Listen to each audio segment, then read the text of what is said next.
Albert Einstein के नाम से कौन वाकिफ नहीं। वो 20वीं सदी का सबसे बड़ा माहिर तिब्बियात समझा जाता है। आइंस्टाइन जर्मनी के शहर ओलम में 14 मार्च 1989 को पैदा हुआ। आइए इसकी ज़िंदगी के चंद खुफिया पहलुओं पर नज़र डालते हैं। 1910 की दहाई के अवाइल में अपनी बीवी से ताल्लुकात ख़राब होने के बाद आइंस्टाइन ने अपने ख़ानदान को छोड़ा और अपनी कज़न एलिसा के साथ नई ज़िंदगी की इब्तिदा करने की ठानी। कई बरस बाद 1919 में आइंस्टाइन और मिलियो मार्क के मबैन बाकायदा तलाक हो गई। अलहदगी के मुआहदे के तहत आइंस्टाइन ने इसे सालाना वजीफ़ा और नोबेल इनाम से मिलने वाली रकम देने का वादा किया। आइंस्टाइन को अभी ये इनाम नहीं मिला था, लेकिन इसे यकीन था कि वो नोबेल इनाम जीत जाएगा। मार्क ये शर्त मान गई। 1922 में जब आइंस्टाइन ने ये इनाम वसूल किया तो इसने मिलने वाली रकम से साबका बीवी को अदायगी कर दी। तब तक वो एलिसा से शादी कर चुका था, जो 1936 में अपनी मौत तक इसकी बीवी रही। 1915 में आइंस्टाइन का नज़रिया इजाफियत शाया हुआ, जिसके मुताबिक खला और वक़्त की बुन्नत में कशिश शकल के मैदान से बिगाड़ पैदा होता है। तिब्बियात की दुनिया में ये एक जुर्रतमंदाना नज़रिया था, जो मई 1919 तक मुतनाज़ रहा, लेकिन तब सूरज ग्रहण ने वो हालात पैदा कर दिए जिनमें इस दावे को तजर्बे की कसौटी पर परखा जा सकता था। इस नज़रिए को अजीमुल जुस्सा शय यानी सूरज पर लागू किया गया, क्योंकि इसके मुताबिक करीब से गुजरने वाले सितारे की रोशनी में काबिल पैमाइश कम आना चाहिए था। अब आइंस्टाइन के नज़रिए की सदाकत का इम्तिहान था। बरतानवी माहिर फल्कियात ने मगरबी अफ्रीका के साहिल का सफ़र किया और सूरज ग्रहण की तस्वीर ली। इन तस्वीर का तजिया करने पर इसने तस्दीक की कि सूरज की कशिश शकल से रोशनी को तकरीबन 1.7 आर्क सेकंड की खमीदगी आई। इस खबर ने आइंस्टाइन को रातों रात शोहरत की बुलंदियों पर पहुंचा दिया। अखबारात ने इसे सर आइजक न्यूटन का जानशीन करार दे दिया और वो दुनिया भर में अपने नज़रियात और कायनात के मौजू पर लेक्चर देने लगा। आइंस्टाइन के बायोग्राफर वाल्टर आइजकसन के मुताबिक 1919 में सूरज ग्रहण के बाद 6 वर्षों के अंदर नज़रिया इजाफियत पर 600 से ज़ायद किताबें और मज़ामीन लिखे गए। 1933 में हिटलर के इक़्तिदार में आने के बाद आइंस्टाइन ने बर्लिन छोड़ा और रियासत हाय मुत्तहदा अमेरिका आ गया। वो न्यू जर्सी में इंस्टीट्यूट ऑफ एडवांस स्टडी से मुंसलिक हो गया। अमन पसंदी, शहरी हकूक़ और बाएं बाजू की हमायत की वजह से जे एड ग्रोवर की सरबराही में काम करने वाला खुफिया अदारा FBI इसे मशकूक समझने लगा। अमेरिका आमद के बाद इस खुफिया अदारे ने आइंस्टाइन की निगरानी शुरू कर दी, जो 22 साल तक होती रही। एजेंट इसकी फ़ोन कॉल सुनते, इसके खतूत खोल कर पढ़ते रहे और इसके कूड़ा करकट की छानबीन करते रहे, ताकि इसके सोवियत यूनियन से ताल्लुकात का कोई सबूत मिल जाए।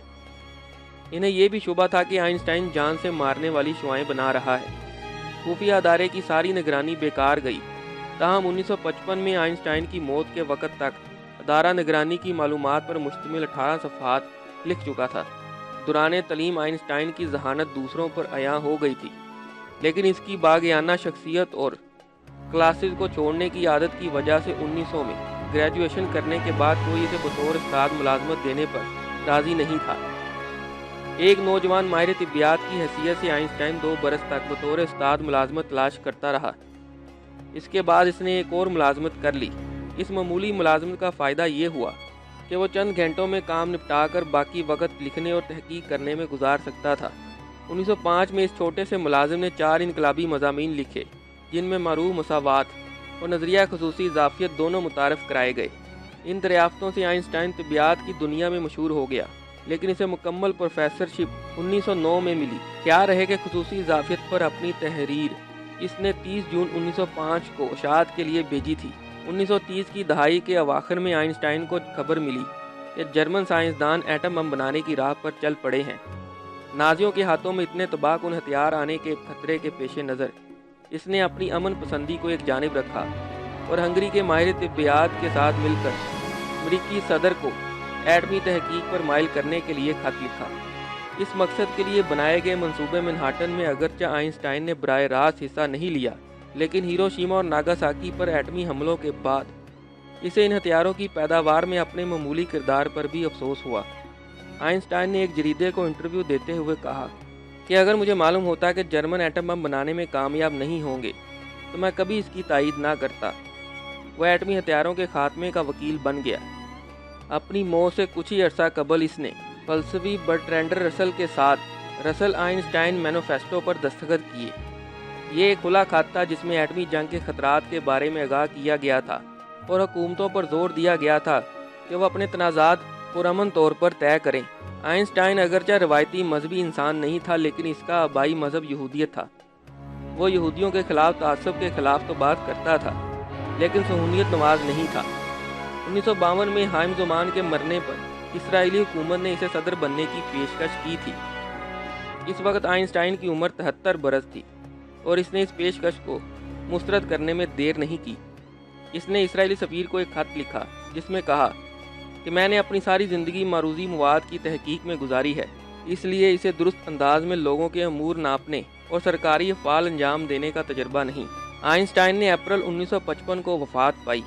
इसने अपना मुर्दा जिस्म जला देने की इस्तदा की थी।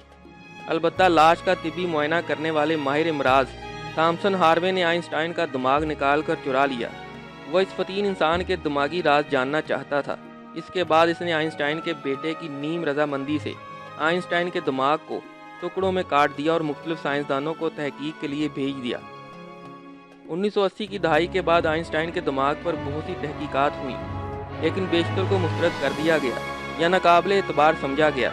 आम ख्याल है कि आइंस्टाइन बतौर तालिब इल्म रियाजी में कमज़ोर था और फेल भी हुआ था। ताहम रिकॉर्ड से पता चलता है कि आइंस्टाइन ने रियाजी में बहुत अच्छी कारकर्दगी का मुशाहरा किया। स्कूल के दिनों में इसने आला ग्रेड हासिल किए।